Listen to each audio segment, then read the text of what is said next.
मैया की जय। प्रणाम करीस ना तो एक जन महात्मा कहते खुशी रहो, आनंद रहो, सुखी भवा, आखिर में रहते कहते चिरंजीव हो की दिसो। प्रेम से बोल दुर्गा मैया की जय। चिरंजीव तो चिरंजीव मतलब अमर हो ना, वो मरे नहीं, ये इसने आशीर्वाद।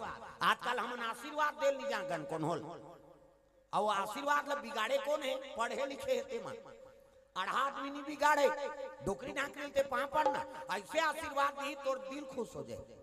हाँ खुशी रा बेटी तोर चूरी अमर रहा, बेटी दे बेटा दे एक ठन टू ठन दे जा डोकरी मन गा, बूढ़ा डोकरा हो दूधे खा दूधे अच्छो, ऐसे आशीर्वाद देते।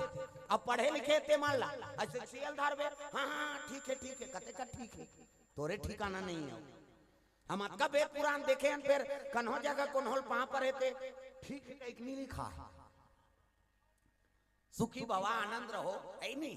हाँ ये मस्तु तथा वैसे बात है दादा, तब कौन जनी मन पढ़े लिखे मन कते का ले निकाल दारी नोला चरण लछियन नहीं दे, हाँ ठीक है तोरे ठिकाना नहीं है कर काला ठीक होई, तो आशीर्वाद दे लिया का मतलब है कौन हो पा पर तेल खुशी रे कहना है कैसे